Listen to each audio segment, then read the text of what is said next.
Hello friends, my back to my চ্যানেলে আপনাদের সবাইকে স্বাগত। আসসালামু আলাইকুম রহমতুল্লাহি বারাকাতু। আজকে চলে এসেছি নতুন একটা ব্লগ ভিডিও নিয়ে। আপনারা সবাই কেমন আছেন? আশা করি আপনারা সবাই ভালো আছেন। আমরাও আল্লাহর রহমতে ভালো আছি। আপনারা পুরো ভিডিওটা দেখুন, খুব ভালো লাগবে আর কি। আমি এখানে সকাল থেকে একটা চা খেতে বসে গেলাম। তো এখানে পেটিস নিয়েছি, লেরু নিয়েছি, টোস্ট নিয়েছি। এইগুলো দিয়ে আজকে আমি চা খেয়ে নিব আর কি। তো আমি দুধ চা আমার সকালবেলা যদি না খাওয়া হয় তো আমার শরীরের মধ্যে কোনো এনার্জি আসে না।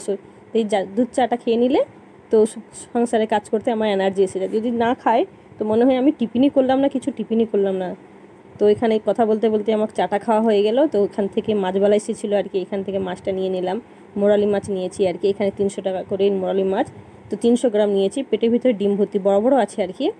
তো এইগুলো 300 টাকা, এইগুলো দিয়ে মাছটা নিয়ে নিলাম। ফ্রিজে মাছ আছে, বড় মাছ আছে। তো এই ছোটো মাছ খেতে ইচ্ছে করছে, তাই নিয়ে নিলাম আর কি। তো ওই মাছটাকে আমি বাছতে বসে গেলাম। ছোট ছোট আছে আর বড় বড় আছে। ছোটোগুলোকে এক সাইড করে দিলে আলাদা করে দিয়েছি, বড়গুলোকে আলাদা করে নিয়েছি আর কি। তো এগুলোকে বেছে ভালো করে ধুয়ে পরিষ্কার করে নিয়েছি। তো হলুদ লবণ দিয়ে ভালো করে মিশিয়ে নেব আর কি। হ্যাঁ বন্ধুরা, ভিডিও দেখার সময় ছোট্ট দেখে একটা লাইক দিয়ে দিবেন। অনেক বন্ধুরা ভুলে যায়, তাই আমি মনে করিয়ে দিলাম আর কি। ইচ্ছে করে কেউ করে না, অনেকেই ভুলে যায় আর কি। তাই আমি বলে দিলাম যে ছোট্ট দেখে একটা প্লিজ আপনারা একটা লাইক দিয়ে দিবেন। আপনাদের একটা লাইকে আমাকে অনেক দূরে এগিয়ে নিয়ে যেতে পারে। কত সুন্দর আজকে ওয়েদার দেখুন বন্ধুরা, খুব সুন্দর। এটা এখন সকাল 9টা বাজে আর কি। এত সুন্দর ওয়েদার আর কি। বর্ষাকালে এরকম ওয়েদার বেশিরভাগ দেখা যায় না আর কি। কত সুন্দর মেঘগুলো দেখো, খুব সুন্দর লাগতেছে আর কি। তাই আপনাদের সঙ্গে শেয়ার করলাম আর কি। আমাকে খুব সুন্দর লাগলো আর কি। তো বর্ষাকালে জামা কাপড়গুলো মেলে দিলাম এদিকে। বর্ষাকালে সব থেকে বড় কাজ হলো জামা কাপড় মেলা আর কি। একে শুকনো করাটা আর কি। তারপর এখানে আটাটা রোদ্রে দিয়ে দিলাম। আটাটা বর্ষাকালে তো থেকে গিয়েছিলো আর কি, তাই ভাবলাম একটু রোদ্রে দিয়ে দিই। রোদটা ভালোই এসেছে আর কি, তাই আটাটা রোদ্রে দিয়ে দিলাম। এদিকে আমি রান্না কাজে বসে যাব আর কি। চুলোটা ধরিয়ে দিয়েছি। প্রথমে ভাতটা বসিয়ে দেব। মাটি হাঁড়িতে আমি সবসময় ভাতটা রান্না করি আর কি। তো ভাত রান্না হয়ে গেছে। এদিকে আমি একটা বেগুন পুড়িয়ে নিচ্ছি আমার ছেলের জন্য আর কি। চাটনি করে ভর্তা করে দিয়ে দেবো। ভাত দিয়ে দিলে, গরম ভাতের সঙ্গে ভর্তা করে দিয়ে দিলে সে খেয়ে নিবে। তো বেগুন ভর্তা হয়ে গেছে আমার। এদিকে মাছগুলো আমি ভেজে নিচ্ছি আর কি। তো হালকা, ছোটো মাছ তো হালকা করে ভাজবো আর কি, না ভাজলেও চলে। তো আমি হালকা করে ভেজে নিচ্ছি আর কি, বেশি কড়া করে ভাজবো না। ছোটো মাছ যদি কড়া করে ভাজা হয় তো ভাল লাগে না খেতে আর কি, তার টেস্ট পাওয়া যায় না আর কি। আর হালকা করে ভেজে নিলে খুব ভালো লাগে আর কি। তো এই কথা বলতে বলতে মাছটা আমার ভাজা হয়ে গেছে। ছোটো ছোটো যে ছিল সেইগুলোকে আমি প্রথমে ভেজে নিলাম আর কি। তো মাছ ভাজা হয়ে গেছে আমার, হালকা করে ভেজে নিয়েছি। আজকে ভিডিওটা আমার যেখান থেকে দেখতেছেন ভাইয়ারা আপুরা, প্লিজ নতুন যারা আসছেন প্লিজ সাবস্ক্রাইব করে আমার চ্যানেলের পাশে থাকবেন। তো ফুল ওয়াচ করবেন বন্ধুরা। অনেকে ভিডিওটা দেখে কমেন্ট করে চলে যায়, ফুল ওয়াচ করে না। তাই বললাম ভিডিওটা দেখার সময় ফুল ওয়াচ করবেন। তো এখানে বড় মোরল মাছগুলো আমি হালকা করে ভেজে নিয়েছি। এগুলো পেটের ভিতরে ডিম ভর্তি আর কি। এখন বর্ষাকাল মাছ তো পেটের ভিতরে ডিম থাকে আর কি। মাছগুলো সব আমার বাছা হয়ে গেছে। আমি সেই মোরল মাছকে দু রকমের রান্না করব, ছোট আর বড় আর কি। এখানে সরষা তেল দিয়ে দিলাম, পেঁয়াজ পেস্ট দিয়ে দিলাম। এই পেঁয়াজটাকে লাল করে নেব। হলুদ পাউডার 1 চামচ দিয়ে দিলাম, লঙ্কা পাউডার 1 চামচ দিয়ে দিলাম, দিয়ে অল্প জল দিয়ে দিলাম আর কি। ধনিয়া পাউডার, জিরা পাউডার সবগুলো দিয়ে দিলাম। দিয়ে ভালো করে মশলাটাকে কষে নেব আর কি।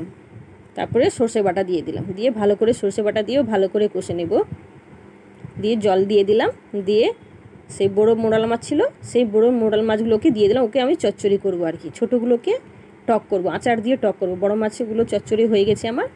এবার এখানে একটি কালো জিরে দিয়েছি আমি, তেলের মধ্যে কালো জিরে দিয়েছি। হলুদ 1 চামচ দিয়েছি, লঙ্কা সামান্য দিয়েছি অল্প পরিমাণে আর কি। দিয়ে আমি আচারগুলোকে আগে আমি ছেনে ভালো করে ভিজিয়ে ছেনে রেখেছিলাম আর কি, সেই আচার দিয়ে দিলাম। সেই ছোটো মোরল মাছটাকে আমি টক করবো আর তারপর এদিকে আমি সব মশলাগুলো দিয়ে দিলাম আর কি। কথা বলতে বলতে সব মশলাগুলো দিয়ে দেওয়া হয়ে গেছে। তো এখানে আমি সর্ষে বাটা দিয়ে দিলাম, দিয়ে ভালো করে একটু নাড়িয়ে নিচ্ছি। কষা হয়ে গেলে আমি আবার জল দিয়ে দিব। এখানে মশলাগুলো সব কষে নিলাম। আমি এইভাবেই টক করি আর কি, আচার দিয়ে টক করলাম, খুব ভালো লেগেছিলো খেতে আর কি। তারপরে ছোটো ছোটো মোরল মাছগুলো ছিল সেই মাছগুলোকে আমি দিয়ে দিলাম। দিয়ে সেই 300 গ্রাম মাছটাকে দু রকমের আমি রেসিপি করলাম আর কি। বড় বড় সাইজ ছিল সেগুলোকে ঝোল করলাম, চচ্চড়ি করলাম, আর এইগুলোকে টক করলাম। এদিকে আমি পাতলা রাখবো, ঝোল রাখবো আর কি, টক তো তাই আমি ঝোল রাখবো। এবার আমি নামিয়ে নেব। আর পটলগুলো 500 গ্রাম পটল নিয়েছি, এইগুলোকে এইভাবে আমি কেটে নিয়েছি। হালকা হালকা করে ছিলে নিয়েছি। তারপর দু সাইডে এইভাবে আমি কেটে নিয়েছি। কেটে হলুদ আর লবণ দিয়ে মিশিয়ে রেখেছিলাম আর কি পটলগুলোকে আর কি। তো এই দই পটল রেসিপিটা খুব সুন্দর লাগে আমাকে খেতে। তো আমি যেভাবে রান্না করি বাবাকে প্রচুর পছন্দ লাগে আর কি, অনেক পছন্দ হয় আর কি আমার রেসিপিটা। তো আপনাদের সঙ্গে শেয়ার করুন। দেখুন আমি কিভাবে করলাম। আধ ঘন্টা আগে থেকে হলুদ লবণ মিশিয়ে রেখেছিলাম। তারপর তেলের মধ্যে ভালো করে ভেজে নিতে হবে আর কি। এখানে 500 গ্রাম পটল রয়েছে আর কি। তো ভালো করে ভেজে নিয়েছি, লাল করে ভেজে নিতে হবে।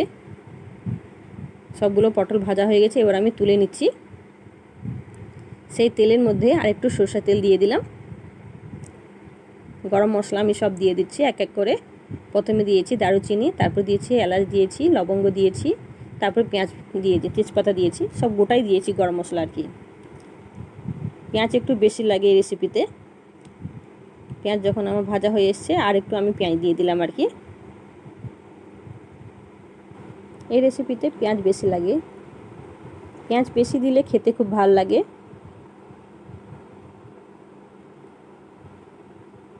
এইভাবে পেঁয়াজটাকে আমি আরেকটু ভেজে নেব। পেঁয়াজটা আমার ভাজা হয়ে এসছে।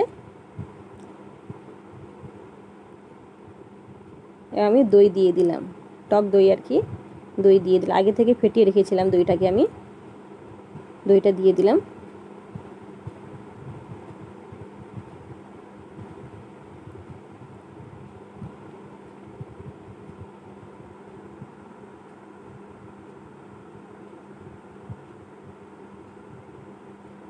এখানে আমি কাশ্মীর লঙ্কা পাউডার 1 চামচ দিয়েছি।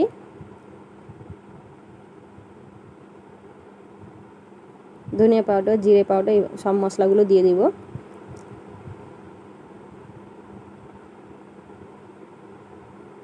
দিয়ে জল একটু দিয়ে দিলাম, দিয়ে মশলাটাকে ভালো করে কষিয়ে নিচ্ছি।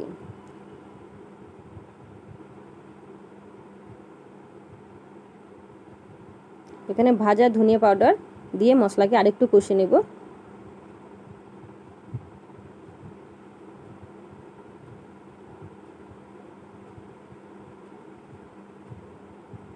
ভেজে রাখা পটলগুলো দিয়ে দিলাম, দিয়ে আরেকটু আমি কষিয়ে নেব। পটল তো এমনিতে ভেজে রেখেছিলাম, সিদ্ধ হয়ে গেছে। আরেকটু আমি কষিয়ে জল দিয়ে দিব।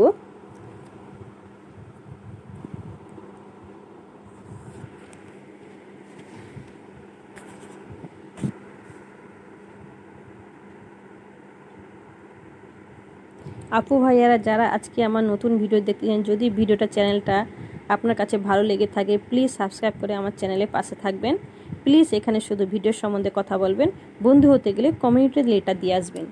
এখানে আমার সব কষা হয়ে গেছে, জল দিয়ে দিলাম। কত সুন্দর কালার এসেছে বন্ধুরা, দেখো। উপর থেকে অল্প চিনি দিয়ে দিলাম, টক দই আছে তো তাই অল্প একটু চিনি দিলাম। এই রেসিপিতে চিনি দিলে ভাল লাগে খেতে। এবার আমি নামিয়ে নেব। এইভাবে রসা রসা থাকবে, ঠান্ডা হলে একটু ঝোল টেনে নেবে। এবার আমি নামিয়ে নেব। এই রেসিপিটা রুটির সঙ্গে, ভাতের সঙ্গে খুব সুন্দর লাগে খেতে।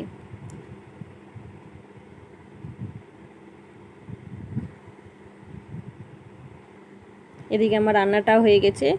কত মেঘ সেজে এসেছে দেখো বন্ধুরা, রান্না হয়ে গেছে, এদিকে মেঘও সেজে এসছে, অন্ধকার হয়ে এসেছে একদম, অনেকটাই অন্ধকার হয়ে এসছে। মনে হয় যেন এক্ষুনি বৃষ্টি এসে যাবে। তো আটাগুলো সব রোদরে দিয়েছিলাম, সেগুলো তুলে নিলাম। তুলে আটাগুলোকে ভালো করে চেলে নিচ্ছি। আটাগুলোকে চেলে ভালো করে ডিবাইয়ের মধ্যে রেখে দেবো। এখন থাকবে, এখন 2-3 মাস থেকে যাবে, খারাপ হবে না। বর্ষাকালে তো রোদরে দিয়ে কোনো কিছু বেশি সামান থাকলে রোদরে দেওয়াই ভালো। মাঝে মাঝে রোদরে দিলে বেশি দিন থাকা যায় আর কি। তো এইভাবে আমার সব হয়ে গেছে, রান্নাবান্না সব হয়ে গেছে কমপ্লিট। এবার ভাত খেতে চলে এলাম। তো আমার আজকে দেখো বন্ধুরা কত সুন্দর কালার পটলের রসাটা। অনুষ্ঠান বাড়ির মতো এইভাবে পটল রসা করে আর কি। মোরাল মাছের টক করেছি। এইভাবে আপনারা মোরাল মাছের টক, ছোটো মাছে, যে কোনো ছোটো মাছে এইভাবে যদি আচার দিয়ে টক করা যায় খুব সুন্দর লাগে বন্ধুরা খেতে। এখানে চচ্চড়ি রয়েছে, তো টক আছে বলে এখানে আমি আম কাটলাম না, টক আছে আর কি। আজকে রেসিপিটা কেমন হয়েছে বন্ধুরা সুন্দরভাবে একটা কমেন্ট করে যাবেন। জানি না এতটা অবধি ভিডিও আমার কারা দেখেছে, যারা দেখেছে তাদেরকে অনেক অনেক ধন্যবাদ। আর যদি ভিডিওটা ভালো লেগে থাকে প্লিজ সাবস্ক্রাইব করে আমার চ্যানেলের পাশে থাকবেন। আর কেউ যদি নতুন বন্ধু হয়ে আসে 24 ঘন্টা ওয়েট করবেন, আমি 24 ঘন্টা পর আপনাকে ব্যাগ দিয়ে দেব।